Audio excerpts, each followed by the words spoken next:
We love these Know Your Dough segments brought to us by the Tennessee Valley Federal Credit Union, so get pen and paper ready. And this morning we're going to educate you once again to make your money work for you. That, after all, is the goal, right? So Jake Cash is back on the show with TVFCU, and he's partnered once again with the Econ and Finance Department at UTC. This is Dr. Christy Wann, who says get the pen and paper ready because I'm holding the teacher's notes. So good to see you both. Good to see you. We're talking emergency funds this morning, and I guess the very nature of an emergency fund is that you're going to need to dive into it when you're not expecting it. Thus the emergency, right, Christy?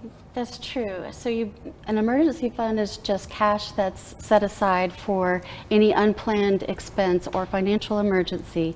Some examples of financial emergencies that can happen are like an unexpected huge car repair that you have to have done.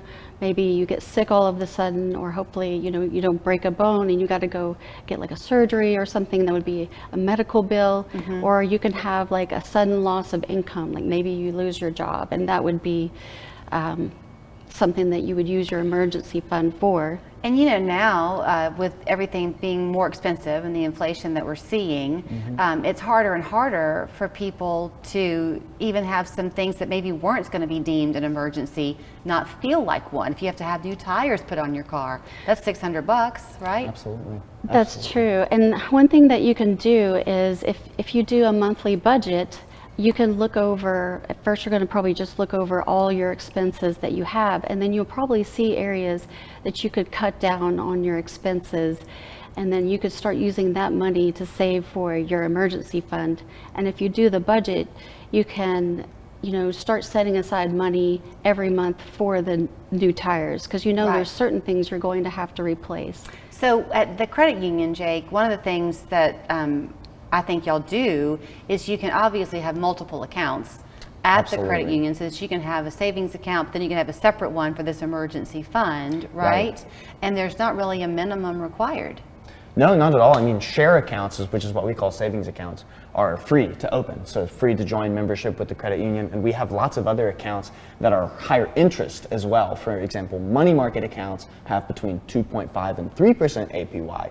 So that's kind of a reason to bank with us or another financial institution and actually work with a local financial institution in order to have your money secure, but also gaining interest over time. So we say an emergency fund should be between 3 and 6 months of expenses. So saving it in an account like that where it is constantly growing because of that interest is a great practice. So Christy, I mean, some people might say, well, I have a credit card, that's my emergency fund. So your eyes went big. Yeah, that's right. So you really don't want to use your credit card because the interest rate, the effective annual interest rate can be like up to 27, 28%, mm-hmm. or maybe more. And that can cause you to get in a debt cycle or a debt trap because you may not be able to pay off your credit card. And then you just, end up digging yourself deeper into like this debt hole. Right. So at the credit union, Jake, if that's resonating with people, maybe they have been using their credit cards and they've got whatever their balances are, can they ever come to the credit union and consolidate those with y'all? Do you know? Like, can they take a credit card, if they have credit card debt, can they come to the credit union and yes. take consolidate them to have a new payment through Yeah, y'all? Absolutely. Consolidation loans are a great option sometimes just to get those interest rates down. We definitely offer all sorts of personal loans. So that's definitely an option to explore if you're already in credit card debt and like paying off those, like you said, it can be 20-something% interest on credit cards. We have things called freedom funds and different things specifically for that sort of situation. So definitely give us a call, 634-3600, and see what's best for you. I love that one of your things is sell some of your stuff. If you're looking to kind of get some money quickly, probably there are things in your house that you don't need anymore. Right. And you just have a garage sale.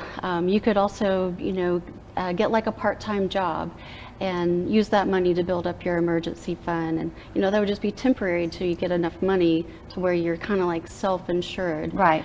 You can also just set up like automatic recurring transfers. That would be like the pay yourself first idea, where you're diverting part of your paycheck to the emergency fund account.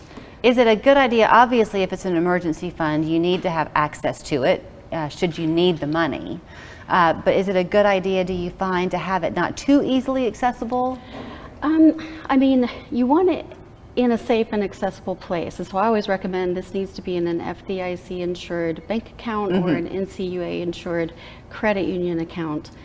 You know, maybe you could choose like a bank across town, I guess, for your emergency fund if you want it to be an effort to go get to it or something. I don't know. Yeah. Okay, I'll tell you, this is a little story on me. So I have 2 accounts with the credit union, and I'm sure that there's some way that I could find that I could make transfers between those 2 accounts online, but I don't know how to do it. And my husband gets so frustrated with me, and I keep saying, no, I don't want to know how to do it, because if I need to take money out of one, I have to physically go. And that's an effort on my part, which makes it more of a mental choice. If it's too easy, I'm afraid I'll abuse it. Does that make sense? Right. You just have to do what works for you. Do what works for you. The psychological side of it. I love what you said about pay yourself first, too. I mean, that's what we always say. You know, as soon as you get paid, put some of that money into your savings account. You know you're not going to touch it. That's an easy way to kind of just trick yourself into thinking you're making less money almost. You know what I mean? You have less to operate with because you've already saved that amount that you know that you can save. And I guess defining a want versus a need, is that where it starts? Yes, and that you can help figure that out while you work on your budget, because you can figure out which things are really my wants that you know I could cut back on for a period of time until I build up the emergency fund. So not everybody is really that easy. They're not that well versed in their finances, and they're open their bills and they'll pay them, but they don't pay attention always to the interest rate they're paying on a credit card. If they don't want to read the fine print, Jake, and they came to you at the credit union and they wanted to do something like this, take out a consolidation loan, do they have to bring anything with them for the proof of that debt? I guess they probably should bring some bank statements or something. Yeah, bank statements. There's a certain level of paperwork that you do have to do to take out any sort of loan. We have experts ready to talk to you at any time to walk you through everything that you will need. If you call 634-LOAN, that's our loan hotline for everything from personal loans, car loans, mortgages, and they're the experts on that, so they can tell you exactly what you need and the best thing to do for your situation. And I do want to say this about UTC. I was reading something online, I think yesterday, about college students kind of being scammed now. The Better Business Bureau was warning with these part-time jobs that aren't really real or something. I have a college student, so it got my attention.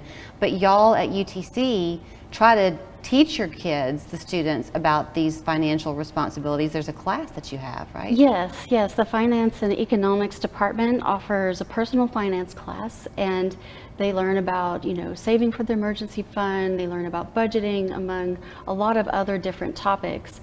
And in my personal experience teaching the class, I always encourage, you know, students to, you know, try to save at least $500 during the semester for their emergency funds. And at the end of the semester, I'd ask, you know, how much money did you guys save? And over several different semesters, the total amount per class ranged from $30,000 to $40,000, which was really incredible. How many students are in a class? You know, like 30 to 40. So it's an average of maybe $1,100 per student. Also, I had one student, you know, right when the pandemic happened, I talked to her during the summer, and she said she had just taken the personal finance class. She said she had lost her job, but she was okay because she had built up her emergency fund from the class, and she was not stressed at all. What a rewarding day that must have been for you. It was great, yeah. Wow. Okay, so here's where you can find them at the credit union, tvfcu.com. They very happily for us bring us these Know Your Dose segments on a regular basis. So Dr. Wann, thank you so much for the education. Thank you so much for having me. I'm still not going to make my accounts transferable.